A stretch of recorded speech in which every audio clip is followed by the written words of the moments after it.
Asia কাপে B গ্রুপের শেষ ম্যাচ আজ মুখোমুখি আফগানিস্তান এবং শ্রীলঙ্কা। এর মধ্যে 2 ম্যাচ জিতে সুপার ফোরে এক পা প্রায় দিয়ে রেখেছে শ্রীলঙ্কা। সুপার ফোর নিশ্চিত করতে হলে আজ শ্রীলঙ্কার বিপক্ষে অবশ্যই জিততে হবে আফগানিস্তানকে।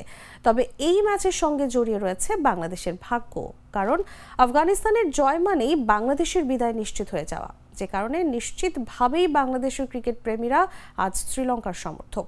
শ্রীলঙ্কার আফগানিস্তানের ম্যাচটি ঘিরে তৈরি হয়েছে জটিল হিসাব নিকাশ। যদি আফগানিস্তানকে শ্রীলঙ্কা হারিয়ে দেয় তাহলে কোনো অঙ্কই কষা লাগবে না। এমনিতেই শ্রীলঙ্কা ও বাংলাদেশ পৌঁছে যাবে সুপার ফোরে, কিন্তু সমস্যা বাঁধবে যদি আফগানিস্তান জিতে যায়। যদি শ্রীলঙ্কা আগে ব্যাট করে 150 রান তোলে, তবে আফগানিস্তানকে সেটা 11.4 ওভারের মধ্যে তাড়া করতে হবে সুপার ফোরে ওঠার জন্য। আবার আফগানিস্তান 150 করলে শ্রীলঙ্কাকে 84 রানের নিচে গুটিয়ে দিতে হবে। তাহলেই বাংলাদেশ জায়গা করে নেবে পরের রাউন্ডে, অর্থাৎ সহজ সমীকরণ। আফগানিস্তানের জয়ের বিকল্প নেই। বাংলাদেশ চাইবে শ্রীলঙ্কা জয়ী হোক, তবে শ্রীলঙ্কা যদি হারে সেটা হতে হবে বড় ব্যবধানে।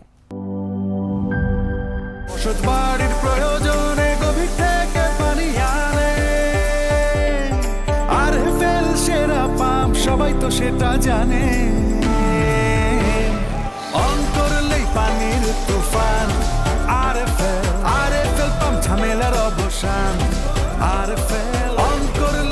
আরএফএল পাম্পে ব্যবহৃত হয়েছে 100% কপার তারের কয়েল ও মসৃণ ব্রাস ইম্পেলার, যা নিশ্চিত করে সর্বোচ্চ পানির flow. RFL water pump, on করলেই পানির তুফান।